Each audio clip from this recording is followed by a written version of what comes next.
ಮಕ್ಕಳ, ನಾವು ಈ ದಿನ ಪುಟ್ಟಜ್ಜಿ ಪುಟ್ಟಜ್ಜಿ ಕತೆ ಹೇಳು ಎಂಬ ಪಾಠದ ಮುಂದುವರೆದ ಭಾಗವನ್ನ ಗಮನಿಸೋಣ. ಹಿಂದಿನ ತರಗತಿಯಲ್ಲಿ ಇದರ ಹಿಂದಿನ ಭಾಗವನ್ನ ಸ್ವಲ್ಪ ನಾವು ಲೇಖಕರ ಪರಿಚಯ ನೋಡಿದ್ವಿ, ಒಂದು ಉಪಘಟಕವನ್ನ ತಿಳ್ಕೊಂಡಿದ್ವಿ. ಈಗ ಅದರ ಮುಂದಿನ ಭಾಗವನ್ನ ನಾವೇನ್ ಮಾಡೋಣ, ತಿಳ್ಕೊಳ್ಳೋಣ. ನೋಡಿ, ಇಂತಹ ಒಂದು ಸೊಗಸಾದ ಸ್ಥಳದಲ್ಲಿ ಒಂದು ಕಾಲದಲ್ಲಿ ಜನ ಇರಲಿಲ್ಲ.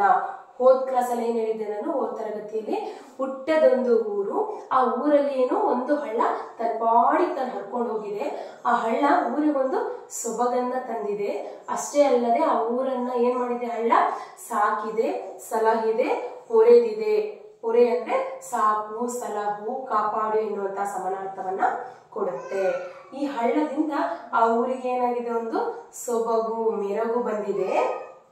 ಅಷ್ಟೇ ಅಲ್ಲದೆ ಹಸಿರು ಗಿಡ, ಕಾಡು, ಮರ, ಪ್ರಾಣಿ, ಪಕ್ಷಿ ಎಲ್ಲ ಇತ್ತು ಆ ಊರಲ್ಲಿ. ಆ ಹಳ್ಳ ಹರ್ಕೊಂಡು ಹೋಗಿದೆ ಅಂದ್ರೆ ಹಳ್ಳ ಇದೆ ಏನಿರುತ್ತೆ, ಒಂದು ಸೊಬಗಿರುತ್ತೆ, ಮೆರುಗಿರುತ್ತೆ. ಅಲ್ಲಿರುವಂತ ಜನರಿಗೆ ಏನಾಗುತ್ತೆ, ಅದು ಸಲಹತ್ತೆ.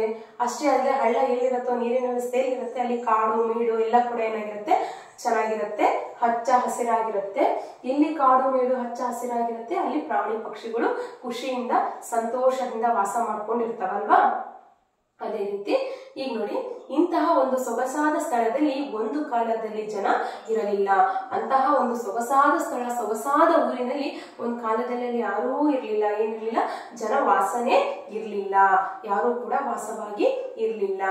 ಹಳ್ಳ ತನ್ನ ಪಾಡಿಗೆ ತಾನು ಹರಿದು ಹೋಗುತ್ತಾ ಇತ್ತು. ಹಳ್ಳ ಅನ್ನೋದು ತನ್ನ ಪಾಡಿಗೆ ತಾನು ಹರ್ಕೋತಾ ಹೋಗ್ತಾ ಇತ್ತು. ಹಕ್ಕಿಗಳು ಹಾಡಿಕೊಂಡಿದ್ದವು. ಒಂದು ದಿನ ಅಲ್ಲಿಗೆ ಬಹಳ ದೂರದಿಂದ ಒಬ್ಬ ಯುವಕ ಬರ್ತಾನೆ. ಈ ಊರನ್ನು ನೋಡ್ಬಿಟ್ಟು ಆತನಿಗೆ ಏನಾಗತ್ತೆ, ಖುಷಿ ಆಗತ್ತೆ.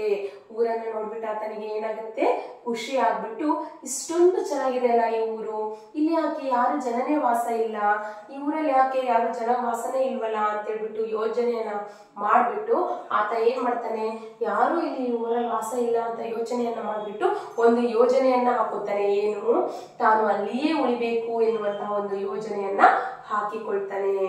ಸೊ ಹಾಗಾದ್ರೆ ಅಲ್ಲೇ ಉಳಿಬೇಕಂದ್ರೆ ಮಕ್ಕಳ, ನಮ್ಗೆ ಏನ್ ಬೇಕು, ನಾವ್ ಯಾವ್ದಾದ್ರು ಒಂದು ಊರಿಗೆ ಹೋಗ್ತೀವಿ, ಒಂದ್ ಕಡೆಯಿಂದ ಇನ್ನೊಂದ್ ಕಡೆ ಮನೆ ಖಾಲಿ ಮಾಡ್ತೀವಿ ಅಂದ್ರೆ ನಾವ್ ಫಸ್ಟ್ ಏನ್ ಮಾಡ್ತೀವಿ, ಬೇರೆ ಊರಿಗೆ ಹೋಗಿ ಸೆಟ್ಲ್ ಆಗ್ತೀವಿ. ಅಂದ್ರೆ ಸೆಟ್ಲ್ ಆಗಕ್ಕೆ, ನಾವು ವಾಸ ಇರಕ್ಕೆ ಏನನ್ನ ಹುಡುಕ್ತಿವಿ, ಮನೆಯನ್ನ ಹುಡುಕ್ತಿವಿ.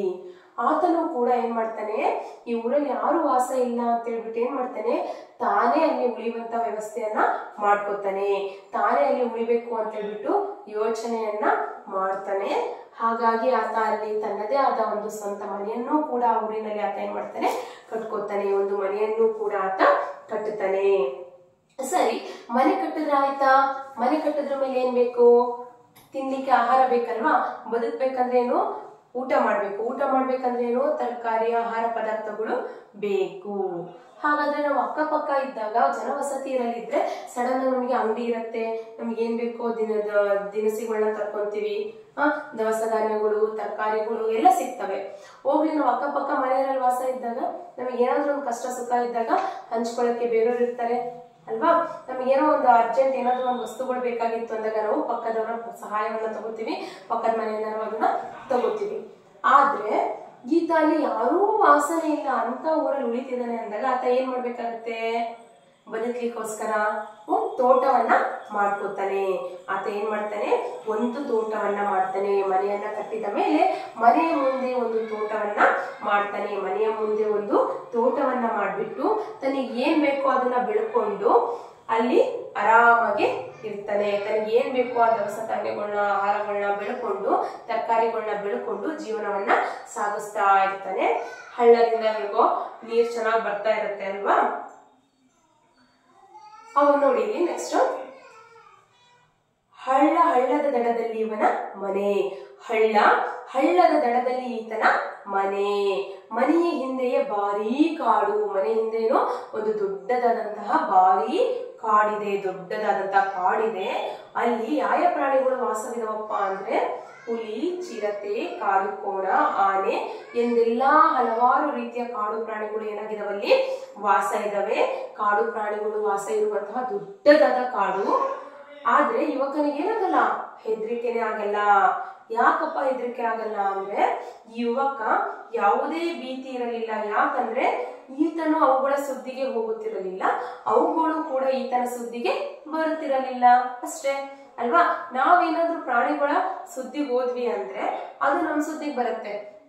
ನಾವ್ ಅದಕ್ಕೆ ಏನೂ ಮಾಡಿಲ್ಲ ಅಂದ್ರೆ ಅದು ನಮಗೂ ಕೂಡ ಏನು ಮಾಡೋದಿಲ್ಲ ಅಲ್ವಾ. ಪ್ರಾಣಿಗಳಿಂದ ಈತನಿಗೆ ಯಾವುದೇ ಅಪಾಯ ಇರ್ಲಿಲ್ಲ, ಈತನು ಪ್ರಾಣಿಗಳಿಗೆ ಯಾವುದೇ ರೀತಿಯಾದ ಹಾನಿಯನ್ನು ಕೂಡ ಮಾಡ್ತಿರ್ಲಿಲ್ಲ. ನಾವು ಏನೋ ಪ್ರಾಣಿಗಳಾಗಲಿ ಒಂದ್ ಇರುವೆನೇ ಆಗ್ಲಿ ಹೋಗ್ತಾ ಇದ್ರೆ ಅದು ತನ್ನ ಪಾಡಿಗೆ ತನ್ನ ಹರ್ಕೋತ ಹೋಗ್ತಿರತ್ತಲ್ವಾ, ಅದಕ್ಕೆ ಏನಾದ್ರೂ ನಾವು ಅಡ್ಡ ಕೂತ್ರೆ ನಮ್ಮ ಕೈಗೆ ಸಿಕ್ಕರೆ ನಮಗೆ ಕಚ್ಚತ್ತೆ. ಯಾಕೆ? ಅದು ಹೆದರುತ್ತೆ, ಇಲ್ಲಿ ನನಗೆ ಹಿಡಿತಿದಾರೋ ಅಂತ ಹೆದ್ರು ಬಿಟ್ಟು ಏನ್ ಮಾಡ್ತಾವ, ನಮ್ಮನ್ನ ಕಚ್ತವೆ. ಅದೇ ರೀತಿ ಒಂದು ಹಾವು ಹೋಗ್ತಿದೆ ಅಂದ್ರೆ ನಾವು ನೋಡಿನಪ್ಪ, ನಾವೇನೋ ಯಾವುದೋ ಕಡೆ ನೋಡ್ತಾ ಇದೀವಿ, ನಮ್ಮ ಪಾಡಿ ನಾವ್ ಇದೀವಿ, ನಾವು ನೋಡೇ ಇಲ್ಲ ಅಂದ್ರೆ ಅದು ಹರ್ಕೊಂಡು ತನ್ನ ಪಾಡಿ ತಂದು ಹೋಗುತ್ತೆ, ಸಾಗುತ್ತೆ ಮುಂದೆ. ಅದೇ ನಾವು ಹಾವು ನೋಡಿದಾಗ ನಾವೇನಾದ್ರೂ ರಿಯಾಕ್ಷನ್ ಮಾಡಿ ಚೀರೋದು ಮಾಡಿದಾಗ ಅದು ಸರ್ಗುತ್ತೆ, ನಮ್ಮ ಹತ್ರ ಬರುತ್ತೆ ಅಲ್ವಾ.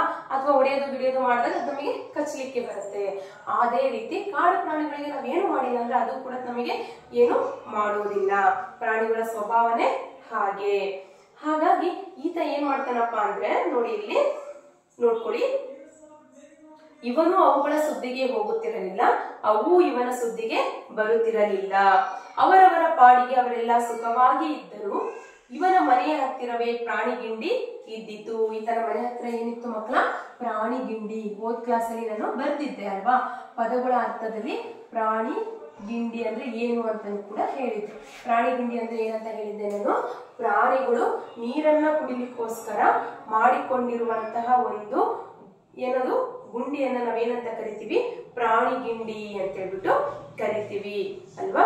ನೋಡಿ ಇಲ್ಲಿ ಅಲ್ಲಿ ಏನ್ ಮಾಡ್ತವೆ, ಪ್ರಾಣಿಗಳೆಲ್ಲ ಬಂದು ಅಲ್ಲಿ ಒಂದ್ ಸ್ವಲ್ಪ ನೀರನ್ನ ನಿಲ್ಲಿಕ್ಕೋಸ್ಕರ, ಪ್ರಾಣಿಗಳು ನೀರನ್ನ ಕುಡಿಲಿಕ್ಕೋಸ್ಕರ ಒಂದು ಸಣ್ಣ ಹೊಂಡವನ್ನ ಮಾಡ್ಕೊಂಡಿರ್ತವೆ. ಅಲ್ಲಿ ಯಾವಾಗ್ಲೂ ಕೂಡ ನೀರು ತುಂಬಿರುತ್ತೆ. ಪ್ರಾಣಿಗಳು ತಮಗೆ ಬಾಯಾರಿಕೆ ಆದಾಗ ಏನ್ ಮಾಡ್ತವೆ, ಆ ಜಾಗಕ್ಕೆ ಬಂದ್ಬಿಟ್ಟು ನೀರನ್ನ ಕುಡಿದು ವಾಪಸ್ ಹೋಗ್ತವೆ ಅಲ್ವಾ. ಇದು ಎಲ್ಲಿತ್ತು? ಯುವಕನ ಮನೆಯ ಹತ್ತಿರವೇ ಇತ್ತು. ಯುವಕನ ಮನೆಯ ಹತ್ತಿರವೇ ಇತ್ತು. ಒಂದು ದಿನ ಯುವಕ ಮನೆ ಜಗಲಿ ಮೇಲೆ ಕುಳಿತಿದ್ದಾನೆ. ಒಂದಿನ ಯುವಕ ಏನ್ ಮಾಡಿದ್ದಾನೆ? ತನ್ನ ಮನೆಯ ಜಗಲಿ ಮೇಲೆ ಆರಾಮಾಗಿ ಕುಳಿತಿದ್ದಾನೆ. ಆಗ ಹೆದರಿ ಗಾಬರಿಯಾದ ಒಂದು ಜಿಂಕೆ ಅಂಗಳಕ್ಕೆ ಧಾವಿಸಿ ಬಂದಿತು. ಆಗ ಹೆದರ್ಕೊಂಡು ತುಂಬಾ ಗಾಬರಿಯಾಗಿರುವಂತಹ ಒಂದು ಜಿಂಕೆ ಯುವಕನ ಅಂಗಳಕ್ಕೆ ಏನ್ ಮಾಡುತ್ತೆ? ಬರುತ್ತೆ. ಆ ಜಿಂಕೆಯ ಕುತ್ತಿಗೆಯಲ್ಲಿ ಒಂದು ಗೆಜ್ಜೆ ಇತ್ತು. ಆ ಜಿಂಕೆಯ ಕುತ್ತಿಗೆಯಲ್ಲಿ ಏನಿತ್ತು ಮಕ್ಕಳ? ಗಮನಿಸಿ, ಜಿಂಕೆಯ ಕುತ್ತಿಗೆಯಲ್ಲಿ ಏನಿತ್ತು? ಗೆಜ್ಜೆ. ಜಿಂಕೆಯ ಕುತ್ತಿಗೆಯಲ್ಲಿ ಏನಿತ್ತು? ಗೆಜ್ಜೆ ಇತ್ತು. ಜಿಂಕೆಯ ಕುತ್ತಿಗೆಯಲ್ಲಿ ಗೆಜ್ಜೆ ಇತ್ತು. ಜಿಂಕೆಯ ಮೈ ನಡುಗುತ್ತಿತ್ತು. ಜಿಂಕೆಯ ಮೈ ಏನಾಗಿದೆ? ಹೆದರಿ ಗಾಬರಿಯಿಂದ ನಡುಗ್ತಾ ಇದೆ. ಈ ಜಿಂಕೆ ಹೀಗೆ ಓಡಿ ಬರಲು ಒಂದು ಕಾರಣವಿತ್ತು. ಆ ಜಿಂಕೆ ಸುಮ್ಮನೆ ಹಾಗೆ ಯುವಕನ ಮನೆ ಮುಂದೆ ಬಂದಿಲ್ಲ, ಆ ಓಡಿ ಬರ್ಲಿಕ್ಕೆ ಒಂದು ಕಾರಣನೂ ಕೂಡ ಇತ್ತು. ಹಾಗಾದ್ರೆ ಆ ಕಾರಣ ಏನಂತ ನೋಡೋಣ. ನೋಡಿ, ಕಾಡಿನಲ್ಲಿ ಒಂದು ಹುಲಿ ಜಿಂಕೆಯನ್ನ ಕಂಡಿತು. ಕಾಡಿನಲ್ಲಿ ಒಂದು ಹುಲಿ ಜಿಂಕೆಯನ್ನು ಕಂಡಿತು. ಅದರ ಬೆನ್ನು ಹತ್ತಿ ಹುಲಿ ಹಳ್ಳದೆಡೆಗೆ ಬಂದಿತ್ತು. ಅದರ ಬೆನ್ನನ್ನ ಹತ್ತಿ ಹುಲಿ ಎಲ್ಲಿ ಬರುತ್ತೆ? ಹಳ್ಳದೆಡೆಗೆ ಬಂದಿತ್ತು. ಪ್ರಾಣ ಬಯದಿ ಜಿಂಕೆ ಬಂದು ಮನೆಯ ನೊಂದ ಹೊಕ್ಕಿತು. ತನ್ನ ಪ್ರಾಣ ಉಳಿಸಿ ಎಂದು ಒಡೆಯನೊಡೆಯ ಕೇಳಿತು. ಏನು? ಪ್ರಾಣ ಬಯದಿ ಜಿಂಕೆ ಬಂದು ಮನೆಯ ನೊಂದ ಹೊಕ್ಕಿತು. ನನ್ನ ಪ್ರಾಣ ಉಳಿಸು ಎಂದು ಮನೆಯೊಡೆಯನ ಕೇಳಿತು. ಪ್ರಾಣ ಬಯದಿ ಅಲ್ವಾ. ನೋಡಿ, ಕಾಡಿನಲ್ಲಿ ಒಂದು ಹುಲಿ ಏನ್ ಮಾಡುತ್ತೆ? ಸಡನ್ ಆಗಿ ಒಂದು ಜಿಂಕೆಯನ್ನ ನೋಡುತ್ತೆ. ಆ ಜಿಂಕೆಯನ್ನ ನೋಡ್ಬಿಟ್ಟು ಹುಲಿ ಏನ್ ಮಾಡುತ್ತೆ? ಜಿಂಕೆಯನ್ನ ಹಿಂಬಾಲಿಸ್ಕೊಂಡು ಬರುತ್ತೆ. ಅದರ ಬೆನ್ನು ಹತ್ತಿ ಹುಲಿ ಎಲ್ಲಿಗೆ ಬರುತ್ತೆ? ಹಳ್ಳದೆಡೆಗೆ ಬರುತ್ತೆ. ಎಲ್ಲಿಗೆ ಬರುತ್ತೆ ಮಕ್ಕಳ? ಹಳ್ಳದ ಹತ್ರ ಬರುತ್ತೆ. ಹಳ್ಳದ ದಡದ ಹತ್ರನೇ ಯಾರ ಮನೆ ಇದೆ? ಯುವಕನ ಮನೆ ಇದೆ ಅಲ್ವಾ. ಪ್ರಾಣ ಬಯದ ಜಿಂಕೆ ಏನ್ ಮಾಡ್ತು? ಬಂದು ಹಳ್ಳದ ಹತ್ರ ಓಡಿಸ್ಕೊಂಡು ಬಂದ್ಕೊಳ್ಳೆ ಜಿಂಕೆ ಏನ್ ಮಾಡ್ತು? ಹೆದ್ರಿ ಗಾಬರಿಯಾಗಿ ತನ್ನ ಪ್ರಾಣವನ್ನ ರಕ್ಷಿಸಿಕೊಳ್ಳಕ್ಕೋಸ್ಕರ ಪ್ರಾಣ ಭಯದಿಂದ ಅಲ್ಲಿ ಒಂದು ಮನೆ ಕಾಣಿಸುತ್ತೆ. ಆ ಮನೆಯ ಅಂಗಳಕ್ಕೆ ಏನ್ ಮಾಡುತ್ತದು? ಧಾವಿಸತ್ತೆ. ಬಂದ್ಬಿಟ್ಟು ಏನ್ ಹೇಳತ್ತೆ? ನನ್ನ ಪ್ರಾಣ ಉಳಿಸು ಎಂದು ಮನೆಯೊಡೆಯನ ಕೇಳಿತು. ಜಿಂಕೆ ಏನ್ ಮಾಡತ್ತಂತೆ? ನನ್ನ ಪ್ರಾಣವನ್ನ ಉಳಿಸು, ನನ್ನನ್ನ ಕಾಪಾಡು ಅಂತ ಯಾರನ್ನ ಕೇಳತ್ತೆ ಮಕ್ಕಳ? ಮನೆಯೊಡೆಯನ ಕೇಳ್ಕೊಳತ್ತೆ. ಈ ಯುವಕನಿಗೆ ಜಿಂಕೆ ಹುಲಿಗೆ ಹೆದರಿ ಇಲ್ಲಿ ಬಂದಿದೆ ಅನ್ನುವುದು ತಿಳಿಯಿತು. ಯುವಕನಿಗೆ ಯಾವಾಗ್ಲೂ ಏನಾಯ್ತು? ಈ ಜಿಂಕೆ ಹುಲಿಗೆ ಎದುರುಕೊಂಡೆ ಇಲ್ಲಿಗೆ ಬಂದಿದೆ ಅನ್ನೋದೇನಾಗತ್ತೆ? ಯುವಕನಿಗೆ ಗೊತ್ತಾಗತ್ತೆ. ಜಿಂಕೆ ಹುಲಿಗೆ ಎದ್ರದಲ್ವಾ. ಅವನು ಎದ್ದು ಅದನ್ನು ಅಪ್ಪಿಕೊಂಡು ಅದಕ್ಕೆ ಸಾಂತ್ವನ ನೀಡಿದ. ಆತ ಎದ್ಬಿಟ್ಟು ಅದನ್ನ ಅಪ್ಕೊಂಡು ತಪ್ಕೊಂಡು ಏನ್ ಮಾಡ್ತಾನೆ, ಅದಕ್ಕೆ ಸಾಂತ್ವನವನ್ನ ನೀಡ್ತಾನೆ. ಸಾಂತ್ವನ ಅಂದ್ರೇನು? ಸಂತೈಸುವಿಕೆ, ಸಮಾಧಾನ ಪಡಿಸುವಿಕೆ ಅಲ್ವಾ. ಸಾಂತ್ವನವನ್ನ ನೀಡ್ತಾನೆ. ಸಾಂತ್ವನ ಅಂದ್ರೆ ಸಂತೈಸುವಿಕೆ, ಸಮಾಧಾನ ಪಡಿಸುವಿಕೆ, ಸಮಾಧಾನ ಮಾಡೋದು ಅಲ್ವಾ. ಅದೇ ಸಮಯಕ್ಕೆ ಒಂದು ಹುಲಿ ಬಂದು ಯುವಕನ ಮನೆಯ ಮುಂದೆ ನಿಂತಿತ್ತು. ಅದೇ ಸಮಯಕ್ಕೆ ಒಂದು ಹುಲಿ ಏನ್ ಮಾಡುತ್ತೆ, ಬಂದ್ಬಿಟ್ಟು ಯುವಕನ ಮನೆ ಮುಂದೆ ನಿಂತ್ಕೊಳ್ಳುತ್ತೆ. ಒಂದು ಹುಲಿ ಬಂದು ಯುವಕನ ಮನೆಯ ಮುಂದೆ ನಿಲ್ಲತ್ತೆ. ಈತ ಏನು ಜಿಂಕೆಗೆ ಏನು ಆಗಲ್ಲ ಅಂತ ಹೇಳ್ಬಿಟ್ಟು ನಾನಿದ್ದೀನಿ, ನಿನ್ನ ರಕ್ಷಿಸ್ತೀನಿ, ಕಾಪಾಡ್ತೀನಿ ಅಂತ ಏನು ಸಾಂತ್ವನದ ನುಡಿಗಳನ್ನ ನುಡಿತಿರ್ತಾನೆ. ಅದೇ ಸಮಯಕ್ಕೆ ಆ ಕಡೆಯಿಂದ ಏನ್ ಮಾಡುತ್ತೆ, ಒಂದು ಹುಲಿ ಬಂದ್ಬಿಟ್ಟು ಯುವಕನ ಮನೆಯ ಮುಂದೆ ನಿಲ್ಲತ್ತೆ. ಹುಲಿ ಬಂದು ಯುವಕನ ಮನೆಯ ಮುಂದೆ ಸುಮ್ಮನೆ ನಿಲ್ಲತ್ತಾ? ಇಲ್ಲ. ಏನ್ ಹೇಳತ್ ನೋಡಿ, ಏ ಯುವಕ, ಈ ಜಿಂಕೆ ನನ್ನ ಆಹಾರ. ನೀನು ಇದಕ್ಕೆ ರಕ್ಷಣೆ ನೀಡಿದರೆ ಅದು ಅರಣ್ಯ ನಿಯಮಕ್ಕೆ ವಿರೋಧವಾಗುತ್ತದೆ. ಜಿಂಕೆಯನ್ನ ಬಿಟ್ಟು ಕೊಡು ಎಂದಿತ್ತು ಹುಲಿ. ಏನ್ ಹೇಳುತ್ತೆ, ಏ ಯುವಕ, ಈ ಜಿಂಕೆ ನನ್ನ ಆಹಾರ. ಈ ಜಿಂಕೆ ಯಾರ ಆಹಾರ? ನನ್ನ ಆಹಾರ. ನೀನೇನಾದ್ರೂ ಒಂದ್ ವೇಳೆ ಈ ಜಿಂಕೆಗೆ ನೀನು ಆಶ್ರಯ ಕೊಟ್ಟೆ ಅಂದ್ರೆ ಇದೇನಾಗುತ್ತೆ, ಅರಣ್ಯ ನಿಯಮಕ್ಕೆ ಏನಾಗುತ್ತೆ, ಇದು ವಿರೋಧ ಆಗುತ್ತೆ. ಯಾವುದಕ್ಕೆ ವಿರೋಧ ಆಗುತ್ತೆ? ಅರಣ್ಯ ನಿಯಮಕ್ಕೆ ವಿರೋಧವಾಗುತ್ತದೆ. ಹಾಗಾಗಿ ನೀನೇನ್ ಮಾಡ್ಬೇಕು, ಜಿಂಕೆಯನ್ನ ಬಿಟ್ಟು ಕೊಡು, ಜಿಂಕೆಯನ್ನ ನನಗೆ ಬಿಟ್ಟು ಕೊಡು ಅಂತ ಯಾರು ಹೇಳತ್ತೆ? ಹುಲಿ ಹೇಳತ್ತೆ. ಅದಕ್ಕೆ ಯುವಕ ಹೇಳ್ತಾನೆ ನೋಡಿ, ನೋಡು, ಇದು ಅರಣ್ಯದ ಜಿಂಕೆಯಲ್ಲ, ಯಾರೋ ಸಾಕಿದ ಪ್ರಾಣಿ. ಇದರ ಕುತ್ತಿಗೆಯಲ್ಲಿ ಗೆಜ್ಜೆ ಇದೆ. ಅರಣ್ಯದ ಪ್ರಾಣಿಯನ್ನು ಕೊಂದು ತಿನ್ನಲು ನಿನಗೆ ಅಧಿಕಾರವಿದೆ, ಆದರೆ ಹೀಗೆ ಯಾರೋ ಸಾಕಿದ ಪ್ರಾಣಿಯನ್ನು ಕೊಲ್ಲಲು ನಿನಗೆ ಅಧಿಕಾರವಿಲ್ಲ. ನಾನು ಇದನ್ನ ಬಿಟ್ಟು ಕೊಡುವುದಿಲ್ಲ ಎಂದಿತು. ಆ ಯುವಕ ಹುಲಿಗೆ ಉತ್ತರ ನೀಡಿದ. ನೋಡಿ, ನೋಡು, ಇದು ಅರಣ್ಯದ ಜಿಂಕೆ ಅಲ್ಲ. ಇದೇನು ಅರಣ್ಯದ ಜಿಂಕೆ ಅಲ್ಲ, ಯಾರೋ ಸಾಕಿರುವಂತಹ ಪ್ರಾಣಿ. ಇದು ಯಾರೋ ಸಾಕೊಂಡಿರುವಂತಹ ಪ್ರಾಣಿ. ನೋಡು, ಇದರ ಕುತ್ತಿಗೆಯಲ್ಲಿ ಏನಿದೆ? ಗೆಜ್ಜೆ ಇದೆ. ಕುತ್ತಿಗೆಯಲ್ಲಿ ಗೆಜ್ಜೆ ಇದೆ ಅಂದ್ರೆ ಏನರ್ಥ? ಯಾರೋ ಸಾಕಿರುವಂತಹ ಪ್ರಾಣಿ ಅಂತ ಅಲ್ವಾ. ನಾಯಿಯನ್ನು ನಾವು ಸಾಕಿದ್ರೆ ನಾಯಿಗೆ ಕುತ್ತಿಗೆಗೆ ಬೆಲ್ಟನ್ನ ಹಾಕೋದು ಅಥವಾ ಏನಾದ್ರು ಕಟ್ಟೋದ್ರ ಮೂಲಕ ಗುರುತನ್ನ ಮಾಡಿರ್ತೀವಲ್ವಾ, ಅದೇ ರೀತಿ ಜಿಂಕೆ ಕುತ್ತಿಗೆಯಲ್ಲಿ ಏನಿರುತ್ತೆ ಮಕ್ಕಳ? ಗೆಜ್ಜೆ ಇರುತ್ತೆ. ಹಾಗಾಗಿ ಆತ ಏನ್ ಹೇಳ್ತಾನೆ, ಇದು ಯಾರೋ ಸಾಕಿದ ಪ್ರಾಣಿ, ಇದರ ಕುತ್ತಿಗೆಯಲ್ಲಿ ಗೆಜ್ಜೆ ಇದೆ. ಅರಣ್ಯದ ಪ್ರಾಣಿಯನ್ನ ಕೊಂದು ತಿನ್ನಲು ನಿನಗೆ ಅಧಿಕಾರವಿದೆ. ನಿನಗೇನಿದೆ? ಅರಣ್ಯದ ಪ್ರಾಣಿಯನ್ನ ಕೊಂದು ತಿನ್ನಲು ನಿನಗೆ ಅಧಿಕಾರವಿದೆ, ಆದರೆ ಹೀಗೆ ಯಾರೋ ಸಾಕಿದ ಪ್ರಾಣಿಯನ್ನು ಕೊಲ್ಲಲು ನಿನಗೆ ಅಧಿಕಾರವಿಲ್ಲ. ನಾನು ಇದನ್ನ ಬಿಟ್ಟು ಕೊಡುವುದಿಲ್ಲ ಎಂದು ಆ ಯುವಕನು ಹುಲಿಗೆ ಉತ್ತರ ನೀಡಿದನು. ನಾನು ಇದನ್ನ ಬಿಟ್ಕೊಡೋದಿಲ್ಲ ಅಂತ ಹೇಳ್ಬಿಟ್ಟು ಆ ಯುವಕ ಏನ್ ಮಾಡ್ತಾನೆ ಮಕ್ಕಳ? ಹುಲಿಗೆ ಉತ್ತರವನ್ನ ನೀಡಿದ. ಈ ಮಾತು ಕೇಳಿ ಹುಲಿಗೆ ಸಿಟ್ಟು ಬಂದಿತು. ಈ ಮಾತು ಕೇಳಿ ಹುಲಿಗೆ ಏನಾಗತ್ತೆ? ಸಿಟ್ಟು ಬರುತ್ತೆ. ಆ ಸಿಟ್ಟಿನಲ್ಲಿ ಅದು ಅಬ್ಬರಿಸಿತು. ಆ ಸಿಟ್ಟಿನಲ್ಲಿ ಏನ್ ಮಾಡ್ತದೋ? ಹಬ್ಬರಿಸಿತು. ಯುವಕ ಜಿಂಕೆಗೆ ತನ್ನ ಮನೆಯೊಳಗೆ ಆಶ್ರಯ ನೀಡಿ ಹುಲಿಯನ್ನ ಎದುರಿಸಿದ. ತನ್ನಲ್ಲಿ ರಕ್ಷಣೆ ಬೇಡಿ ಬಂದವರನ್ನು ತಾನು ಬಿಟ್ಟು ಕೊಡಲಾರೆ ಎಂದ. ಯುವಕ ಏನ್ ಮಾಡ್ತಾನೆ? ಜಿಂಕೆನ ತನ್ನ ಮನೆಯೊಳಗೆ ಆಶ್ರಯ ನೀಡ್ತಾನೆ. ಹೌದಲ್ಲ, ಇಲ್ಲಿ ಯುವಕ ಮತ್ತೆ ಜಿಂಕೆ ಸಂಭಾಷಣೆ ನಡೆದ್ರ ಮೇಲೆ ಕಾದಾಟ ಕಿಳಿಬೇಕಾದ್ರೆ ಇಲ್ಲೇ ಜಿಂಕೆ ಇದ್ರೆ ಏನ್ ಮಾಡುತ್ತೆ? ಜಿಂಕೆನ ಬಂದು ತಿಂದ್ಬಿಡತ್ತೆ ಹುಲಿ. ಹಾಗಾಗಿ ಯುವಕ ಏನ್ ಮಾಡ್ತಾನೆ? ಜಿಂಕೆಗೆ ತನ್ನ ಮನೆಯೊಳಗೆ ಹೋಗು ಅಂತ ಹೇಳ್ಬಿಟ್ಟು ಆಶ್ರಯವನ್ನ ನೀಡಿ ಹುಲಿಯನ್ನ ಏನ್ ಮಾಡ್ತಾನಂತ ಎದುರಿಸ್ತಾನೆ. ತನ್ನಲ್ಲಿ ರಕ್ಷಣೆ ಬೇಡಿ ಬಂದವರನ್ನು ನಾನು ಎಂದೂ ಬಿಟ್ಟು ಕೊಡಲಾರೆ. ನನ್ನಲ್ಲಿ ರಕ್ಷಣೆಯನ್ನ ಕೇಳ್ಕೊಂಡು ಬಂದಿರೋರಿಗೆ ನಾನು ಏನ್ ಮಾಡಲಾರೆ ಎಂದು ಅವರನ್ನ ಬಿಟ್ಟು ಕೊಡಲಾರೆ ಅಂತ ಏನ್ ಹೇಳ್ತಾನೆ? ಯುವಕ ಹೇಳ್ತಾನೆ. ಹುಲಿಗೂ ಆ ಯುವಕನಿಗೂ ಜಗಳವಾಯಿತು. ಹುಲಿ ಯುವಕನನ್ನು ಸಿಕ್ಕಲ್ಲಿ ಕಚ್ಚಿತು, ಗಾಯ ಮಾಡಿತು. ಹುಲಿಗೂ ಆ ಯುವಕನಿಗೆ ಏನಾಗತ್ತೆ? ಜಗಳ ಆಗತ್ತೆ. ಹುಲಿ ಏನ್ ಮಾಡುತ್ತೆ? ಜಗಳದಲ್ಲಿ ಸುಮ್ಮನೆ ಇರತ್ತಾ? ಇಲ್ಲ, ಯುವಕನನ್ನ ಎಲ್ಲೆಲ್ಲಿ ಸಿಗುತ್ತೆ ಅಲ್ಲಿ ಕಚ್ಚತ್ತೆ. ಅದರಿಂದ ಯುವಕನಿಗೆ ಏನಾಗತ್ತೆ ಮಕ್ಕಳ? ಗಾಯ ಆಯ್ತು. ಕಷ್ಟಪಟ್ಟು ಬದುಕು ಸಾಗಿಸುತ್ತಿದ್ದ ಯುವಕ ಸೋಲಲಿಲ್ಲ ಅಲ್ವಾ. ಆತ ಪರಿಶ್ರಮಿ ಜೀವಿ. ಆತ ಕಷ್ಟಪಟ್ಟು ಯಾರು ಇಲ್ದೇ ಇರೋಂತ ಊರಲ್ಲಿ ಮನೆ ಕಟ್ಕೊಂಡು ತನಿಗೇನ್ ಬೇಕೋ ಅದನ್ನ ತಾನು ಬೆಳ್ಕೊಂಡು ಜೀವನ ಸಾಗಿಸ್ತಿದ್ದಂತಹ ಯುವಕ. ಆತ ಶ್ರಮಜೀವಿ. ಆತನು ಕೂಡ ಏನ್ ಮಾಡ್ತಾನೆ? ಹುಲಿಗೆ ಸೋಲಲಿಲ್ಲ. ಹುಲಿ ಕೊನೆಗೆ ಏನ್ ಮಾಡುತ್ತೆ? ಯುವಕನಿಗೆನೆ ಹುಲಿ ಸೋತ್ ಬಿಟ್ಟು ಅಲ್ಲಿಂದ ಪಲಾಯನ ಪಠಿಸಿತು. ಹುಲಿ ಏನ್ ಮಾಡುತ್ತೆ? ಸೋತು ಪಲಾಯನ ಪಠಿಸಿತು. ಪಲಾಯನ ಏನ್ ಮಾಡುತ್ತೆ? ಹುಲಿ ಪಲಾಯನ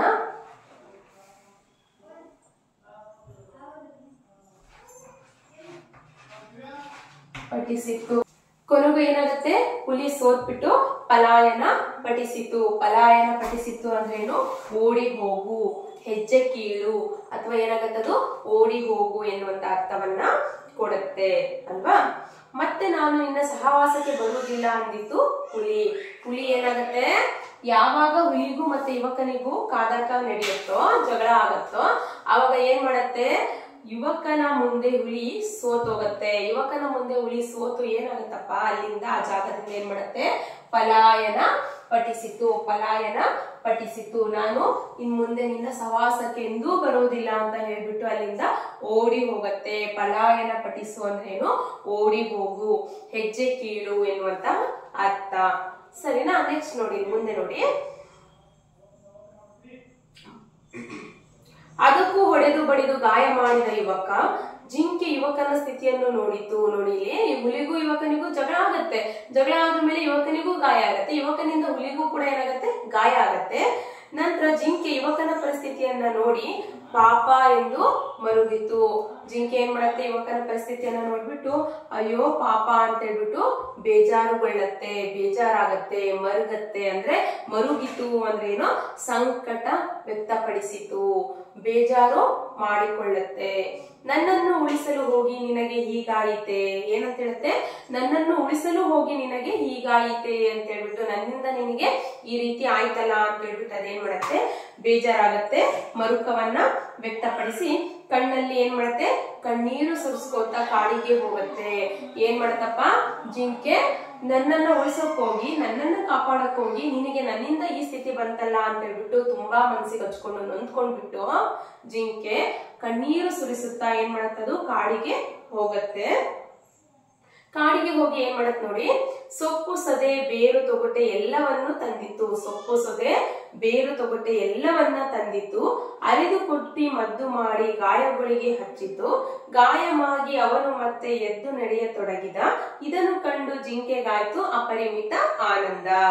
ಸೊಪ್ಪು ಸೊದೆ ತೊಗಟೆ, ಸೊಪ್ಪು ಸದೆ ಬೇರು, ತೊಗಟೆ ಅಂದ್ರೇನು, ಮರದ ಅಥವಾ ಗಿಡದ ಮೇಲಿನ ಸಿಪ್ಪೆಯನ್ನ ನಾವೇನಂತ ಕರಿತೀವಿ, ತೊಗಟೆ ಅಂತ ಕರಿತೀವಿ. ಈ ಎಲ್ಲವನ್ನ ತಗೊಂಡ್ ಬಂದು ಏನ್ ಮಾಡತ್ತೆ, ಅರೆದು ಕುಟ್ಟಿ ಮದ್ದು ಮಾಡತ್ತೆ. ಮದ್ದು ಅಂದ್ರೇನು, ಔಷಧ. ಮದ್ದು ಅಂದ್ರೇನು, ಔಷಧ. ಮದ್ದು ಅಂದ್ರೆ ಔಷಧ. ಎಲ್ಲವನ್ನು ಕೂಡ ಏನ್ ಮಾಡತ್ತೆ, ಅರ್ದು ಕುಟ್ಟಿ ಔಷಧಿಯನ್ನ ರೆಡಿ ಮಾಡಿ ಯುವಕನಿಗೆ ಎಲ್ಲಿ ಗಾಯಗಳಾಗಿತ್ತಲ್ಲ ಆ ಗಾಯಗಳಿಗೆ ಏನ್ ಮಾಡತ್ತೆ, ಅಲ್ಲೆಲ್ಲ ಕೂಡ ಅದನ್ನ ಏನ್ ಮಾಡತ್ತೆ, ಹಚ್ಚತ್ತೆ. ಗಾಯಮಾಗಿ ಅವನು ಮತ್ತೆ ಎದ್ದು ನಡೆಯತೊಡಗಿದ. ಗಾಯಮಾಗಿ ಏನಾಗತ್ತೆ, ಮಾಗಿ ಅಂದ್ರೆ ಏನು, ಒಣಗಿ. ಮಾಗಿ ಅಂದ್ರೆ ಏನು ಮಕ್ಕಳ ಅರ್ಥ, ಮಾಗಿ ಅಂದ್ರೆ ಒಣಗದು, ವಾಸಿ ಆಗೋದು. ಮಾಗಿ ಅಂದ್ರೇನು, ಒಣಗಿ ವಾಸಿಯಾಗಿ ಎನ್ನುವಂತ ಅರ್ಥವನ್ನ ಕೊಡುತ್ತೆ. ಮಾಗಿ ಅಂದ್ರೆ ಒಣಗಿ ವಾಸಿಯಾಗಿ. ಆತ ಏನ್ ಮಾಡ್ತಾನೆ, ಮತ್ತೆ ಎದ್ದು ನಡೆಯ ತೊಡಗಿದ. ಇದನ್ನು ಕಂಡು ಜಿಂಕೆಗಾಯ್ತು ಅಪರಿಮಿತ ಆನಂದ. ಜಿಂಕೆಗೆ ಇದರಿಂದ ಏನಾಗತ್ತೆ, ತುಂಬಾ ಖುಷಿ ಆಗತ್ತೆ. ಯಾಕಪ್ಪ ಅಂದ್ರೆ ನನ್ನಿಂದನೇ ಆತನಿಗೆ ಈ ಸ್ಥಿತಿ ಬಂತಲ್ಲ ಅಂತ ತುಂಬಾ ನೋವು ತಿಂದಿರತ್ತೆ, ತುಂಬಾ ಬೇಜಾರಲ್ಲಿರತ್ತೆ ಜಿಂಕೆ. ಯಾವಾಗ ಈ ಜಿಂಕೆ ಗಿಡಮೂಲಿಕೆ ಔಷಧಿಗಳನ್ನೆಲ್ಲ ತಂದು ಹಚ್ಚಿದ್ರ ಮೇಲೆ ಅದೇನಾಗತ್ತೆ, ಯುವಕನಿಗೆ ಏನಾಗತ್ತೆ, ಆರಾಮಾಗ್ತಾನಲ್ವಾ. ಅವ್ರು ಯಾವಾಗ ಆರಾಮಾದ್ರ ಮೇಲೆ, ಗಾಯ ಮಾಗಿ ಒಣಗಿ ಆತ ಮೊದ್ಲಿನ ತರ ಆದ್ರ ಮೇಲೆ ಜಿಂಕೆಗೆ ಏನಾಗತ್ತೆ, ಆತ ಯಾವಾಗ ನಾರ್ಮಲ್ ಆಗಿ ಮೊದ್ಲಿನ ತರ ನಡೀತಾನೋ ಅದನ್ನ ನೋಡ್ಬಿಟ್ಟು ಜಿಂಕೆಗೆ ಏನಾಗತ್ತೆ, ಅಪರಿಮಿತ ಆನಂದ ಆಗತ್ತೆ. ಹೀಗೆ ಜಿಂಕೆಗೂ ಆ ಯುವಕನಿಗೂ ಏನೋ ಸಂಬಂಧ ಕೂಡಿ ಬಂದಿತ್ತು. ಆದರೂ ಜಿಂಕೆಯ ಮನಸ್ಸಿನಲ್ಲಿ ಏನೋ ಚಿಂತೆ ಇರುವುದನ್ನು ಯುವಕ ಗಮನಿಸಿದ್ದ. ಇದರಿಂದ ಏನಾಗತ್ತೆ, ಜಿಂಕೆಗೂ ಮತ್ತು ಆ ಯುವಕನಿಗೂ ಸಂಬಂಧ ಇನ್ನು ಹೆಚ್ಚಾಗತ್ತೆ, ಸಂಬಂಧ ಬೆಳೆಯತ್ತೆ. ಆದರೂ ಕೂಡ ಜಿಂಕೆ ಮನಸ್ಸಲ್ಲಿ ಏನಿರುತ್ತೆ, ಏನೋ ಒಂದು ಬೇಜಾರಿರೋದನ್ನ ಯಾರು ಗಮನಿಸ್ತಾನೆ ಮಕ್ಕಳ, ಯುವಕ ಗಮನಿಸಿದ. ಒಂದು ದಿನ ಯುವಕ ಏನೋ ಮಾಡುತ್ತಾ ಅಂಗಳದಲ್ಲಿ ಕುಳಿತಿದ್ದಾನೆ. ಅಷ್ಟು ದೂರದಲ್ಲಿ ಮಲಗಿದ್ದ ಜಿಂಕೆ ಥಟ್ಟನೆ ಎದ್ದು ನಿಂತಿದೆ. ಒಂದಿನ ಯುವಕ ಏನ್ ಮಾಡ್ತಾನೆ, ಏನೋ ಮಾಡ್ತಾ ಅಂಗಳದಲ್ಲಿ ಕುಳಿತಿರ್ತಾನೆ. ಏನೋ ಒಂದು ಸ್ವರ ಕೇಳಿ ಬಂದ್ರು ಕೂಡ ದೂರದಲ್ಲಿ ಮಲಗಿದ್ದ ಜಿಂಕೆ ಥಟ್ಟನೆ ಎದ್ದು ನಿಲ್ಲತ್ತೆ. ದೂರದಲ್ಲಿ ಮಲಗಿದ್ದಂತ ಜಿಂಕೆ ಏನ್ ಮಾಡುತ್ತೆ, ಸಡನ್ ಆಗಿ ಇದ್ದಕ್ಕಂಗೆ ಎದ್ದಿ ನಿಲ್ಲತ್ತೆ. ಹೊರಗೆ ಕಿವಿಗೊಟ್ಟು ಏನನ್ನೋ ಕೇಳುತ್ತಿದೆ. ಹೊರಗೆ ಕಿವಿಗೊಟ್ಟು ಏನನ್ನೋ ಕೇಳುತ್ತಿದೆ. ಆಗ ಯುವಕನ ಮನೆಯ ಹತ್ತಿರವೇ ಒಂದು ಇಂಪಾದ ಧ್ವನಿ ಕೇಳಿಸಿತು. ಏನೋ ಹೊರಗೆ ಕಿವಿ ಕೊಟ್ಟು ಜಿಂಕೆ ಏನ್ ಮಾಡುತ್ತೆ, ಏನೋನೋ ಕೇಳಿಸ್ಕೊತಾ ಇರತ್ತೆ. ಆವಾಗ ಯುವಕನ ಮನೆಯ ಹತ್ತಿರವೇ ಒಂದು ಇಂಪಾದ ಧ್ವನಿ ಕೇಳಿಸುತ್ತಿದೆ. ಜಿಂಕೆ ಮತ್ತೂ ಸಂಭ್ರಮದಿಂದ ಎದ್ದು ನಿಲ್ಲುತ್ತದೆ. ಯುವಕನ ಮನೆ ಹತ್ರ ಏನಾಗತ್ತೆ, ಒಂದು ಇಂಪಾದ ಧ್ವನಿ ಕೇಳುತ್ತೆ. ಅದನ್ನ ಕೇಳ್ತಿದ್ದಂಗೆ ಜಿಂಕೆ ಏನ್ ಮಾಡುತ್ತೆ, ಮತ್ತು ಸಡಗರ ಸಂಭ್ರಮದಿಂದ ಏನ್ ಮಾಡುತ್ತದು, ಎದ್ದಿ ನಿಲ್ಲತ್ತೆ. ನೋಡಿ, ಗಮನಿಸಿ. ಚುಕ್ಕಿ ಎಲ್ಲಿದ್ದೀಯಾ, ಚುಕ್ಕಿ ಎಲ್ಲಿದ್ದೀಯಾ ಎಂದು ಒಂದು ಧ್ವನಿ ಕೇಳಿ ಬರುತ್ತದೆ. ಚುಕ್ಕಿ ಎಲ್ಲಿದೆಯಾ, ಚುಕ್ಕಿ ಎಲ್ಲಿದೆಯಾ ಎಂದು ಒಂದು ಧ್ವನಿ ಕೇಳಿ ಬರುತ್ತದೆ. ಜಿಂಕೆ ಹೊರ ಓಡುತ್ತದೆ. ನೋಡಿ ಇಲ್ಲಿ, ಚುಕ್ಕಿ ಎಲ್ಲಿದ್ಯಾ ಎಲ್ಲಿದ್ಯಾ ಅಂತ ಒಂದು ಧ್ವನಿ ಕೇಳಿ ಬರ್ತಿದ್ದಂಗೆ ಜಿಂಕೆ ಏನಾಗತ್ತೆ, ಹೊರಗೆ ಓಡಿ ಹೋಗತ್ತೆ. ಯುವಕ ಗಾಬರಿಯಿಂದ ಅದರ ಹಿಂದೆ ಓಡುತ್ತಾನೆ. ಯುವಕ ಇದ್ಯಾಕೆ ಹಿಂಗ್ ಓಡೋಗ್ತಿದಲ್ಲ ಅಂತ ಹೇಳ್ಬಿಟ್ಟು ಗಾಬರಿಯಿಂದ ಅದರ ಹಿಂದೆನೆ ಓಡೋಗ್ತಾನೆ. ಅಲ್ಲಿ ಓರ್ವ ಯುವತಿ ಜಿಂಕೆಯನ್ನು ತಬ್ಬಿ ಹಿಡಿದಿದ್ದಾಳೆ. ಜಿಂಕೆ ಅವಳ ಮೈ ನೆಕ್ಕುತ್ತಿದೆ. ಓರ್ವ ಯುವತಿ ಏನ್ ಮಾಡಿದಾಳೆ, ಜಿಂಕೆಯನ್ನ ಅಪ್ಕೊಂಡಿದ್ದಾಳೆ. ಆ ಜಿಂಕೆ ಅವಳ ಮೈಯನ್ನ ಏನ್ ಮಾಡ್ತಿದೆ, ನೆಕ್ತಾ ಇದೆ. ಅವಳ ಮೈಗೆ ತನ್ನ ಮೈಯನ್ನು ತಿಕ್ಕುತ್ತಿದೆ. ಆಕೆ ಜಿಂಕೆಯ ಮುಖಕ್ಕೆ ತನ್ನ ಮುಖ ತಾಗಿಸಿ ಅಳುತ್ತಿದ್ದಾಳೆ. ನೋಡಿ, ಜಿಂಕೆ ಆಕೆಯ ಮೈಯನ್ನ ನೆಕ್ತಿದೆ, ಅವಳ ಮೈಗೆ ತನ್ನ ಮೈಯನ್ನ ಹಾಕಿ ತಿಕ್ತಾ ಇದೆ. ಆಕೆ ಜಿಂಕೆಯ ಮುಖಕ್ಕೆ ತನ್ನ ಮುಖವನ್ನ ತಾಗಿಸಿ ಏನ್ ಮಾಡ್ತಿದ್ದಾಳೆ, ಅಳುತ್ತಿದ್ದಾಳೆ. ಆ ಯುವತಿ ಈ ಯುವಕನನ್ನು ನೋಡಿದ ಕೂಡಲೇ ತನ್ನ ಪರಿಚಯ ಹೇಳಿಕೊಂಡಳು. ಆ ಯುವತಿ ಏನ್ ಮಾಡ್ತಾಳೆ, ಈ ಯುವಕನನ್ನ ನೋಡಿದ್ರು ಕೂಡ ಏನ್ ಮಾಡ್ತಾಳೆ, ಆಕೆ ತನ್ನ ಪರಿಚಯವನ್ನ ಹೇಳಿಕೊಂಡಳು. ಇದು ನಾವು ಸಾಕಿಕೊಂಡ ಜಿಂಕೆ, ಇದು ನಾವು ಸಾಕಿಕೊಂಡ ಜಿಂಕೆ. ಇದರ ಮೇಲೆ ಈ ಚುಕ್ಕಿಯ ಗುರುತಿಗೆ ನೋಡಿ, ಇಲ್ಲಿ ಅವಳು ಏನ್ ಹೇಳ್ತಾಳೆ, ಇದು ನಾವು ಸಾಕಿಕೊಂಡ ಜಿಂಕೆ, ಇದರ ಮೇಲಿನ ಈ ಚುಕ್ಕಿಯ ಗುರುತಿಗೆ ಇದಕ್ಕೆ ನಾವು ಚುಕ್ಕಿ ಎಂದು ಕರೆದೆವು. ಚುಕ್ಕಿ ಅಂತ ಯಾಕೆ ಕರೀತಾರೆ ಮಕ್ಕಳ, ಅದರ ಜಿಂಕೆಯ ಮೇಲೆ ಇರುವಂತ ಚುಕ್ಕಿಯ ಗುರುತಿಗೆ ಅವಳು ಏನಂತ ಕರೀತಾರೆ, ಅವರು ಚುಕ್ಕಿ ಎಂದು ಕರೆದೆವು. ಇದು ಕೆಲ ದಿನಗಳ ಹಿಂದೆ ಕಾಡಿಗೆ ಬಂದು ಬಿಟ್ಟಿತ್ತು. ಇದು ಕೆಲ ದಿನಗಳ ಹಿಂದೆ ಎಲ್ಲಿ ಬರುತ್ತೆ, ಕಾಡಿಗೆ ಬಂದು ಬಿಟ್ಟಿತ್ತು. ಇದನ್ನ ಒಂದು ಹುಲಿ ಅಟ್ಟಿಸಿಕೊಂಡು ಬಂದದ್ದನ್ನು ಕೆಲ ಹಳ್ಳಿ ಜನ ನೋಡಿದರು. ಚುಕ್ಕಿಯ ಕತೆ ಮುಗಿಯಿತು ಅಂತ ನಾವು ತಿಳಿದೆವು. ಆದರೂ ನನಗೆ ಏನೋ ನಂಬಿಕೆ, ಚುಕ್ಕಿ ಬದುಕಿದೆ ಎಂದು. ನಾನು ಅವತ್ತಿನಿಂದ ಅದನ್ನು ಹುಡುಕುತ್ತಿದ್ದೆ. ಇಂದು ಇದು ಸಿಕ್ಕಿದೆ. ಆ ಯುವತಿ ಸಂತಸದಿಂದಲೇ ಇದೆಲ್ಲವನ್ನು ನುಡಿದಳು. ಯುವತಿ ಏನ್ ಹೇಳ್ತಾಳೆ, ಇದು ನಾವು ಸಾಕಿಕೊಂಡಿರುವಂತಹ ಜಿಂಕೆ, ಇದರ ಮೇಲೆ ಚುಕ್ಕಿಯ ಗುರುತಿಗೆ ಇದಕ್ಕೆ ನಾವೇನಂತ ಹೆಸರಿಟ್ಟಿದ್ವಿ, ಚುಕ್ಕಿ ಅಂತ ಹೆಸರಿಟ್ಟಿದ್ವಿ. ಕೆಲ ದಿನಗಳ ಹಿಂದೆ ಇದು ಕಾಡಿಗೆ ಬಂದು ಬಿಟ್ಟಿತ್ತು. ಕೆಲ ದಿನಗಳ ಹಿಂದೆ ಏನಾಗಿತ್ತದು, ಸೀದಾ ಕಾಡಿಗೆ ಬಂದ್ಬಿಟ್ಟಿದೆ. ಇದನ್ನ ಒಂದು ಹುಲಿ ಅಟ್ಟಿಸಿಕೊಂಡು ಹೋಗೋದನ್ನ ಯಾರು ನೋಡಿದ್ರು, ಹಳ್ಳಿ ಜನ ನೋಡಿದ್ರು. ಇದನ್ನ ಕೇಳ್ಬಿಟ್ಟು ನಾವೇನ್ ಅನ್ಕೊಂಡ್ವಿ, ಚುಕ್ಕಿಯ ಕತೆ ಮುಗೀತು ಅಂತ ಅನ್ಕೊಂಡಿದ್ವಿ. ಆದ್ರೂ ನನಗೆ ಎಲ್ಲೋ ಒಂದ್ ಕಡೆ ಏನಿತ್ತು, ನಂಬಿಕೆ ಇತ್ತು. ನನ್ನ ಚುಕ್ಕಿಗೆ ಏನೂ ಆಗೋದಿಲ್ಲ ಅಂತ ಎಲ್ಲೋ ಒಂದ್ ಕಡೆ ಏನೋ ನಂಬಿಕೆ ಇತ್ತು. ಚುಕ್ಕಿ ಬದುಕಿದೆ ಎಂದು. ಏನಂತ ನಂಬಿಕೆ ಇತ್ತು ಅವರಿಗೆ, ಚುಕ್ಕಿ ಬದುಕಿದೆ ಎಂದು. ನಾನು ಅವತ್ತಿನಿಂದ ಅದನ್ನ ಹುಡುಕುತ್ತಿದ್ದೆ. ಇಂದು ಇದು ಸಿಕ್ಕಿದೆ. ನಾನು ಅವತ್ತಿಂದನೂ ಕೂಡ ಏನ್ ಮಾಡ್ತಿದ್ದೆ, ಇದನ್ನ ಹುಡುಕ್ತಾನೆ ಇದ್ದೆ ಚುಕ್ಕಿನ. ಇವತ್ತು ನನಗಿದು ಸಿಕ್ಕಿದೆ. ಆ ಯುವತಿ ಸಂತಸದಿಂದಲೇ ಇದೆಲ್ಲವನ್ನ ನುಡಿತಾಳೆ. ಯುವತಿ ಏನ್ ಹೇಳ್ತಾಳೆ, ತುಂಬಾ ಖುಷಿಯಿಂದಲೇ ಇದೆಲ್ಲವನ್ನು ಕೂಡ ಏನ್ ಮಾಡ್ತಾಳೆ, ಹೇಳ್ತಾಳೆ. ಆ ಯುವಕ ತಾನು ಚುಕ್ಕಿಯನ್ನು ಉಳಿಸಿದ ಕತೆ ಹೇಳಿದ. ಹುಲಿಗೂ ತನಗೂ ನಡೆದ ಹೋರಾಟದಲ್ಲಿ ತನಗಾದ ಗಾಯಗಳನ್ನು ತೋರಿಸಿದ. ಚುಕ್ಕಿಯು ಕಾಡಿನಲ್ಲಿ ಮದ್ದು ಮಾಡಿದ್ದನ್ನು ಹೇಳಿದ. ಚಿಕ್ಕಂದಿನಿಂದ ಚುಕ್ಕಿ ನಮ್ಮ ಮನೆಯಲ್ಲೇ ದೊಡ್ಡದಾಗಿದೆ. ನಾನು ಚುಕ್ಕಿಯನ್ನು ಬಿಟ್ಟು ಇರಲಾರೆ. ನೋಡಿ, ಆ ಯುವಕ ತಾನು ಚುಕ್ಕಿಯನ್ನ ಉಳಿಸಿದ ಕಥೆಯನ್ನ ಹೇಳ್ತಾನೆ. ಜಿಂಕೆಗೂ ತನಗೂ ಆದ ಗಾಯವನ್ನ ಹೇಳ್ತಾನೆ, ಜಗಳವನ್ನ ಹೇಳ್ತಾನೆ. ಆ ಜಗಳದಿಂದ ನೋಡಿ ಮಕ್ಕಳ, ಆ ಯುವಕ ತಾನು ಚುಕ್ಕಿಯನ್ನು ಉಳಿಸಿದ ಕಥೆಯನ್ನ ಹೇಳಿದ. ತನಗೂ ಹುಲಿಗೂ ನಡೆದ ಹೋರಾಟದಲ್ಲಿ ತನಗಾದಂತ ಗಾಯಗಳನ್ನು ಕೂಡ ತೋರಿಸಿದ. ಚುಕ್ಕಿ ಅಷ್ಟೇ ಅಲ್ಲ, ಚುಕ್ಕಿ ಕಾಡಿನಲ್ಲಿ ಹೋಗಿ ಮದ್ದು ಮಾಡಿ ಔಷಧಿ ಮಾಡಿ ಅದನ್ನ ಕೊಟ್ಟಿ ಹಚ್ಚಿದ್ದನ್ನು ಕೂಡ ಆತ ಏನ್ ಮಾಡ್ತಾನೆ, ಹೇಳ್ತಾನೆ. ಚುಕ್ಕಿ ಕಾಡಿಗೆ ಹೋಗಿ ಏನು ಸೊಪ್ಪು ಸದೆ ಬೇರು ತೋಟ ಎಲ್ಲವನ್ನ ತಂದು ಅರೆದು ಕುಟ್ಟಿ ಔಷಧಿಯನ್ನ ಮಾಡಿ ಮದ್ದನ್ನ ರೆಡಿ ಮಾಡಿ ಏನು ಆತನಿಗೆ ಹಚ್ಚಿತ್ತಲ್ಲ ಆ ವಿಷಯವನ್ನು ಕೂಡ ಆತ ಏನ್ ಮಾಡ್ತಾನೆ, ಹೇಳ್ತಾನೆ. ಅದಕ್ಕೆ ಇವತ್ತು ಏನ್ ಹೇಳ್ತಾನೆ ನೋಡ್ರಿ, ಚಿಕ್ಕಂದಿನಿಂದ ಚುಕ್ಕಿ ನಮ್ಮ ಮನೆಯಲ್ಲಿಯೇ ದೊಡ್ಡದಾಗಿದೆ. ನಾನು ಚುಕ್ಕಿಯನ್ನು ಬಿಟ್ಟು ಇರಲಾರೆ. ಚಿಕ್ಕಂದಿನಿಂದಲೂ ಕೂಡ ಚುಕ್ಕಿ ನಮ್ಮ ಮನೆಯಲ್ಲೇ ದೊಡ್ಡದಾಗಿದೆ. ನಾನು ಚುಕ್ಕಿಯನ್ನು ಬಿಟ್ಟು ಇರಲಾರೆ. ಇದನ್ನ ಮನೆಗೆ ಕರೆದೊಯ್ಯುತ್ತೇನೆ ಎಂದಳು ಯುವತಿ. ಇದನ್ನ ನಾನು ಎಲ್ಲಿ ಕರ್ಕೊಂಡು ಹೋಗ್ತೀನಿ, ಮನೆಗೆ ಕರ್ಕೊಂಡು ಹೋಗ್ತೀನಿ ಅಂತ ಯುವತಿ ಹೇಳ್ತಾಳೆ. ಅವಳು ಹಾಗೆ ಹೇಳುವಾಗ ಚುಕ್ಕಿಗೆ ವಿಷಯ ತಿಳಿದವಳ. ಹಾಗೆ ಹೇಳ್ತಿದ್ದಂಗೆ ಏನಾಗುತ್ತೆ, ಚುಕ್ಕಿಗೆ ವಿಷಯ ಗೊತ್ತಾಗತ್ತೆ. ವಿಷಯ ಗೊತ್ತಾದ್ರೂ ಕೂಡ ಚುಕ್ಕಿ ಏನ್ ಮಾಡುತ್ತೆ, ಓಡೋಗ್ಬಿಟ್ಟು ಯಾರ ಮನೆಯೊಳಗೆ ಹೊತ್ಕೊಳತ್ತೆ, ಓಡೋಗ್ಬಿಟ್ಟು ಯುವಕನ ಮನೆಯೊಳಗೆ ಅವಿತು ಕೊಂಡಿತು. ಯುವಕನ ಮನೆಯೊಳಗೆ ಏನ್ ಮಾಡತ್ತೆ, ಬಚ್ಚಿಟ್ಕೊಳತ್ತೆ, ಅವಿತು ಕೊಂಡಿತು. ನಾನು ಅದನ್ನು ಬಿಟ್ಟು ಇರಲಾರೆ. ಅವಾಗ ಯುವಕ ಹೇಳ್ತಾನೆ, ನೀನ್ ಹೇಗೆ ಅದನ್ನ ಬಿಟ್ಟಿರೋದಿಲ್ವೋ ನಾನು ಕೂಡ ಅದನ್ನ ಬಿಟ್ಟು ಇರಲಾರೆ. ಹುಲಿ ಬಾಯಿಂದ ಅದನ್ನು ಕಾಪಾಡಿದ್ದೇನೆ, ಈಗ ನಿನಗೆ ಇದನ್ನ ಕೊಡಲಾರೆ ಎಂದ ಯುವಕ. ನಾನು ಕೂಡ ಅದನ್ನ ಹುಲಿ ಬಾಯಿಂದ ಕಾಪಾಡಿದ್ದೀನಿ, ಈಗ ನಿನಗೆ ನಾನು ಇದನ್ನ ಬಿಟ್ಟು ಕೊಡಲಾರೆ, ನಾನು ಕೂಡ ಚುಕ್ಕಿಯನ್ನು ಬಿಟ್ಟು ಇರಲಾರೆ ಅಂತ ಹೇಳ್ಬಿಟ್ಟು ಯುವಕ ಹೇಳ್ತಾನೆ. ಸೊ ಯುವಕನಿಗೂ ಕೂಡ ನೋಡಿ, ಆತ ಒಬ್ನೇ ಇರ್ತಾನೆ, ಅವನ ಜೊತೆ ಯಾರು ಇರಲ್ಲ. ಆಗ ಯುವಕನಿಗೂ ಕೂಡ ಏನಾಗಿದೆ, ಜಿಂಕೆಯ ಜೊತೆ ಏನಾಗಿದೆ, ಆತ್ಮೀಯ ಸಂಬಂಧ ಬೆಳೆದಿದೆ. ಯುವಕನಿಗೂ ಜಿಂಕೆಗೂ ಕೂಡ ಒಂದು ಸಂಬಂಧ ಹುಟ್ಟಿದೆ. ಹಾಗಾಗಿ ಒಬ್ಬರೇ ಇದ್ದಾಗ ಯಾರಾದ್ರೂ ನಮ್ ಜೊತೆ ಇದ್ರೆ ನಾವ್ ಏನಾಗ್ತೀವಿ, ಜಾಸ್ತಿ ಅವ್ರ ಮೇಲೆ ಅವಲಂಬಿಸಿರ್ತೀವಿ ಅಲ್ವಾ. ಹಾಗಾಗಿ ಅವಲಂಬಿಸಿರ್ತೀವಿ ಅನ್ನೋಕ್ಕಿಂತ ಅವ್ರ ಮೇಲೆ ನಮಗೆ ಹೆಚ್ಚಿಗೆ ಪ್ರೀತಿ ಇರುತ್ತೆ, ಸಂಬಂಧ ಜಾಸ್ತಿ ಗಟ್ಟಿಯಾಗಿರುತ್ತೆ ಅಲ್ವಾ. ಅದೇ ರೀತಿ ಈ ಯುವಕನಿಗೂ ಕೂಡ ಆತ ಒಬ್ನೇ ಇರ್ತಾನೆ ಆ ಮನೆಯಲ್ಲಿ. ಯಾವಾಗ ತನಗೆ ಚುಕ್ಕಿಯ ಪರಿಚಯ ಆಗತ್ತೆ, ಯಾವಾಗ ಚುಕ್ಕಿ ಆತ ಹುಲಿಯಿಂದ ರಕ್ಷಿಸ್ತಾನೆ, ಚುಕ್ಕಿಗೂ ಈತನಿಗೂ ಏನಾಗತ್ತೆ, ಒಡನಾಟ ಸಂಬಂಧ ಜಾಸ್ತಿ ಆಗತ್ತೆ. ಚುಕ್ಕಿಯ ಜೊತೆಗಿನ ಸಂಬಂಧ ಹೆಚ್ಚು ಬೆಳೆಯುತ್ತೆ. ಆತ ಚುಕ್ಕಿಯನ್ನ ಹಚ್ಕೊಂಡಿರ್ತಾನೆ, ಆತನು ಕೂಡ ಚುಕ್ಕಿಯನ್ನ ಹೆಚ್ಚು ಹಚ್ಕೊಂಡಿರ್ತಾನೆ. ಹಾಗಾಗಿ ಆತ ಏನ್ ಹೇಳ್ತಾನೆ, ನಾನು ಅದನ್ನು ಬಿಟ್ಟು ಇರಲಾರೆ, ಹುಲಿ ಬಾಯಿಂದ ಅದನ್ನು ಕಾಪಾಡಿದ್ದೇನೆ, ಈಗ ನಿನಗೆ ಇದನ್ನು ನಾನು ಕೊಡೋದಿಲ್ಲ ಅಂತ, ಬಿಟ್ಟು ಕೊಡೋಲ್ಲ ಅಂತ ಹೇಳ್ತಾನೆ. ಅಷ್ಟೇ ಅಲ್ಲ, ಯುವಕ ಅಷ್ಟೇ ಬಿಟ್ಕೊಡಲ್ಲ ಅಂತ ಹೇಳೋದಲ್ಲ ಜಿಂಕೆಗೂ ಕೂಡ ಈ ಯುವಕನನ್ನ ಬಿಟ್ಟು ಹೋಗ್ಲಿಕ್ಕೆ ಮನ್ಸಿಲ್ಲ. ಈ ಕಡೆ ಯುವತಿನೂ ಬೇಕು, ಈ ಕಡೆ ಈ ಯುವಕನ ಮೇಲೂ ಏನಿದೆ, ಅದಕ್ಕೆ ಇಲ್ಲಿರ್ಲಿಕ್ಕೆ ಮನ್ಸಿದೆ. ಹಾಗಾಗಿ ಅದು ಏನ್ ಮಾಡುತ್ತೆ, ಯಾವಾಗ ಯುವತಿ ಜಿಂಕೆಯನ್ನ ಕರ್ಕೊಂಡು ಹೋಗ್ತೀನಿ ನನಗೆ ಕೊಡು ಅಂತ ಹೇಳ್ತಾಳಲ್ಲ, ಅಷ್ಟೊತ್ತಿಗೆ ಏನ್ ಮಾಡುತ್ತೆ, ಅದು ಜಿಂಕೆ ಹೋಗ್ಬಿಟ್ಟು ಯುವಕನ ಮನೆಯೊಳಗೆ ಹೋಗಿ ಬಚ್ಚಿಟ್ಕೊಳತ್ತೆ, ಅವಿತುಕೊಳ್ಳತ್ತೆ ಅಲ್ವಾ. ಇದನ್ನ ನೋಡ್ಬಿಟ್ಟು ಅವಳಿಗೆ ಏನ್ ಮಾಡ್ತಾಳೆ, ಯುವತಿ ಇದನ್ನ ಗಮನಿಸ್ತಾಳೆ.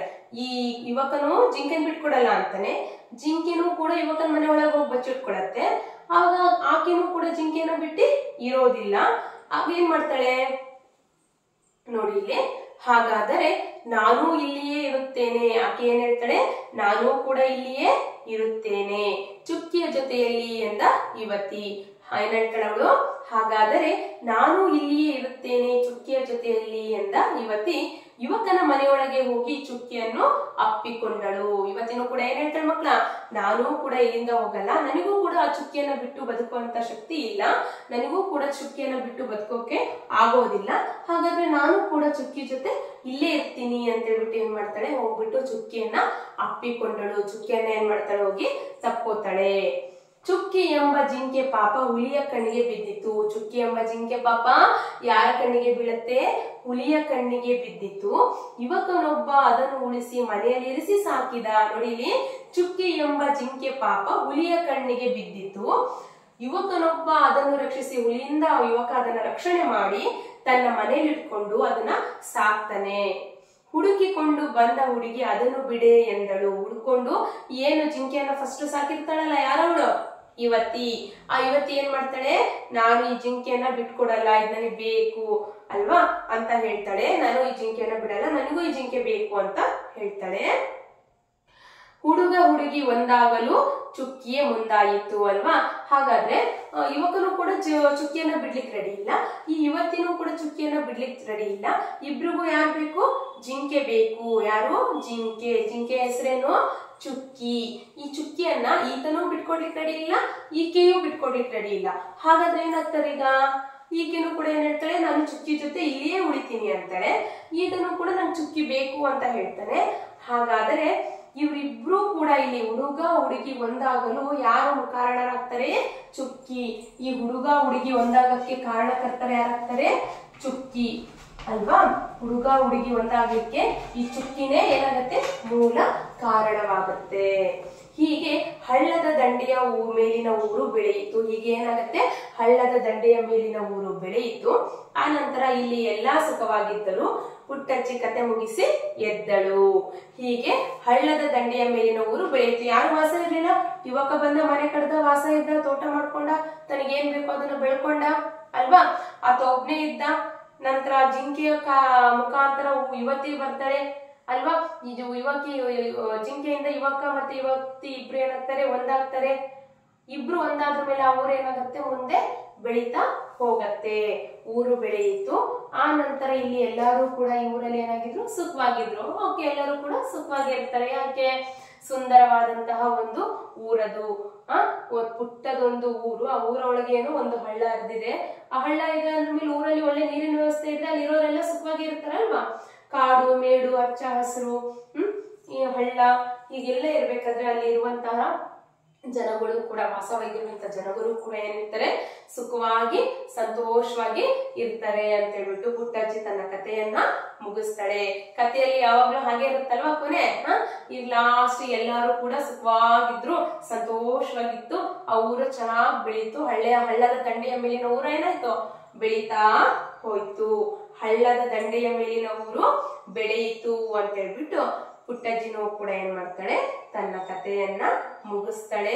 ಮತ್ತೆ ಅಷ್ಟೇ ಅಲ್ಲ, ಯುವಕನಿಗೆ ಏನಂತಾಳೆ, ಹುಡುಗನಿಗೆ ಏನಂತಾಳೆ, ಕತೆ ಕೇಳಕ್ ಹುಡುಗ ಬಂದಿದ್ದಲ್ಲ, ಹುಡುಗನಿಗೆ ಏನಂತ ಹೇಳ್ತಾಳೆ ಪುಟ್ಟಜ್ಜಿ, ಮತ್ತೆ ಯಾವತ್ತಾರ ಬಾ. ಮತ್ತೆ ಯಾವತ್ತಾರ ಅಂದ್ರೆ ಯಾವತ್ತಾದರೂ ಒಂದು ದಿನ.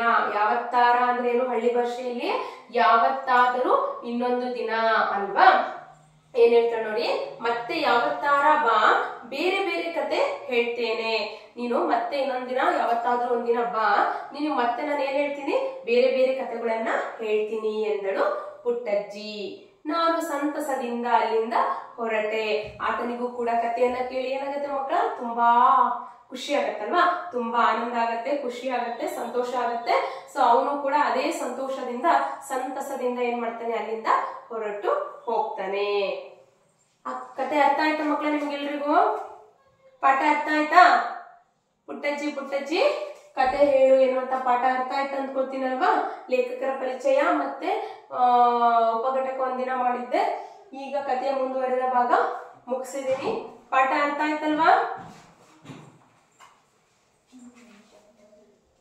ಹಾಗಾದ್ರೆ ಒಂದೆರಡು ಕ್ವಶನ್ ಕೇಳೋಣವಾ, ಪ್ರಶ್ನೆಗಳಿಗೆ ಉತ್ತರಿಸ್ತೀರಿ. ಪುಟ್ಟಜ್ಜಿಯ ಬಳಿ ಯುವಕ ಯಾವ ಕತೆ ಹೇಳಬೇಕೆಂದು ಕೇಳಿದನು? ಪುಟ್ಟಜ್ಜಿಯ ಬಳಿ ಯುವಕ, ಅರ್ಥ ಆಯ್ತಲ್ವಾ? ಪಾಠ ಅರ್ಥ ಆಗಿದೆ ಅಲ್ವಾ? ಹಾಗಾದ್ರೆ ಒಂದೆರಡು ಪ್ರಶ್ನೆಗಳನ್ನ ಕೇಳೋಣ. ಸರಿ. ಪುಟ್ಟಜ್ಜಿಯ ಬಳಿ ಹುಡುಗ ಯಾವ ಕತೆ ಹೇಳಬೇಕೆಂದು ಕೇಳಿದನು? ಪುಟ್ಟಜ್ಜಿಯ ಬಳಿ ಹುಡುಗ ಹಾಡ್ಗತೆ, ಯಾವ ಕತೆ?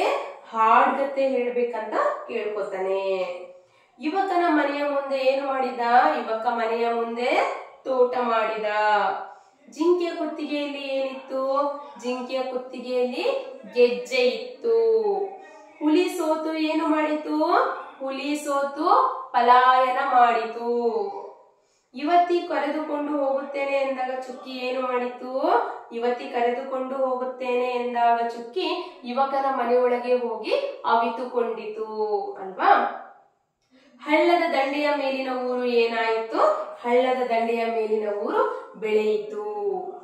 ಸರಿ, ಹಾಗಾದ್ರೆ ಇಂದಿನ ತರಗತಿ ಅರ್ಥ ಆಗಿದೆಯಲ್ಲ. ಮುಂದಿನ ಅವಧಿಯಲ್ಲಿ ಈ ಪಾಠದ ಪ್ರಶ್ನೋತ್ತರಗಳು, ಭಾಷಾಭ್ಯಾಸ ಹಾಗೆ ವ್ಯಾಕರಣ ಮಾಹಿತಿಯನ್ನ ಗಮನಿಸೋಣ. ಸರಿನಾ?